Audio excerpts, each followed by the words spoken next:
তো হ্যালো বন্ধুরা, আজকের এই ভিডিওটাতে তোমাদের আমি বলবো যে ব্যাংকের সাথে আধার লিঙ্ক কিভাবে করবে। আধার লিঙ্ক করতে গেলে ব্যাংকের সাথে কি কি ডকুমেন্ট লাগছে তারই ভিডিও আজকে নিয়ে চলে এসেছি। তোমরা ভিডিওটা শুরু থেকে শেষ পর্যন্ত দেখতে থাকো, আর যারা এখন আমার চ্যানেলে নতুন আছে চ্যানেলটাকে সাবস্ক্রাইব করে নিও।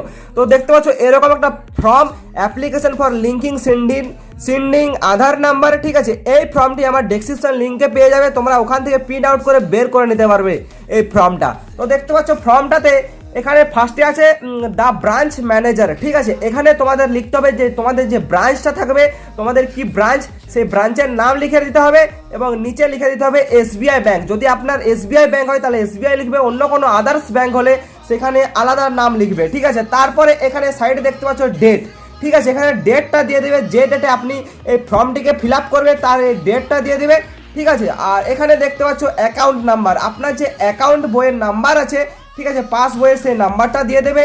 তারপরে দেখতে পাচ্ছ এখানে অ্যাকাউন্ট হোল্ডার নেম, ঠিক আছে। অ্যাকাউন্ট হোল্ডার নেম আপনি ক্যাপিটাল লেটারে লিখে দিতে পারবেন, আপনার যে অ্যাকাউন্ট হোল্ডার নেম আছে তার এখানে নাম লিখে দিবেন, ঠিক আছে। এখানে দেখতে পাচ্ছ I M A bank number, ঠিক আছে। আপনার যে ব্যাংকের পাসবুকের নাম্বার আছে সেখানে নাম্বার দিয়ে দেবে, ঠিক আছে। এখানে 2 নম্বরে কি বলছে, এই তিনটা ঠিক দিয়ে দেবে 2 নম্বরে, ঠিক আছে। আপনার যে আধার লিঙ্কিং হবে তারই জন্য আপনার এই ফর্ম, ঠিক আছে, তার জন্য এখানে 2টি নাম্বার দিয়ে দেবে। আপনার SMS এর জন্য ঠিক রাইট করে দেবে, লিঙ্কিং আধার নাম্বারের জন্য এখানে একটা রাইট করে দেবে। এখানে দেখতে পাচ্ছ সিগনেচার, এখানে যে ব্যক্তির আপনি ফর্মটা জমা দিবেন তার এখানে একটা সিগনেচার করে দেবে, ঠিক আছে। সিগনেচার করার পর এখানে দেখতে পাচ্ছ অপশন, এখানে আপনাকে অপশনগুলো চুজ করতে হবে, ঠিক আছে, কি জন্য আপনি জমা দিচ্ছেন, ঠিক আছে। তো আপনার যদি আধার কার্ডের সাথে যদি ব্যাংকের বই লিঙ্ক করাতে হয় কিংবা তার জন্য যদি করাতে হয়, ঠিক আছে, এই ফার্স্ট অপশানটা চুজ করবেন। এই 3টা অপশান আপনার কোনো করার দরকার নেই, ঠিক আছে।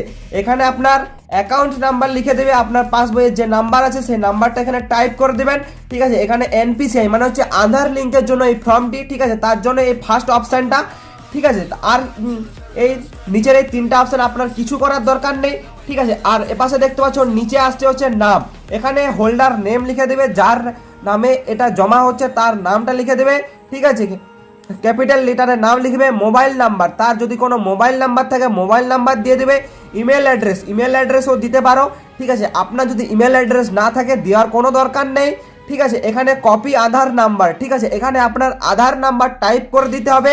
আপনার যে 12 অক্ষরের যে আধার নাম্বার আছে এখানে আধার নাম্বার টাইপ করে দেবেন, দিয়ে এখানে আপনার আরেকটা সিগনেচার করে দেবেন। সিগনেচার করার পর এখানে এই যে সাইডের যে অপশানগুলো আছে এগুলাতে আর আদার্স আর কিছু করতে হবে না, এই ফর্মটা জমা দেবে। সাথে আপনাকে জমা দিতে হবে একটা হচ্ছে আধার কার্ড এর জেরক্স, ঠিক আছে। এখানে আপনাকে একটা সই করে দিতে হবে, ঠিক আছে। সই করার পর আপনাকে আরও একটি ফর্ম জেরক্স জমা দিতে হবে, সেটা হচ্ছে ব্যাংকের পাসবইয়ের জেরক্স, ঠিক আছে। এই 3টা ফর্ম জমা দিলেই আপনার আধার কার্ডের সঙ্গে ব্যাংকের বইয়ে পাসবুক লিঙ্ক হয়ে যাবে একদম। আপনি আপনার আঙুলের টিপ দিয়ে টাকা তুলতে পারবেন।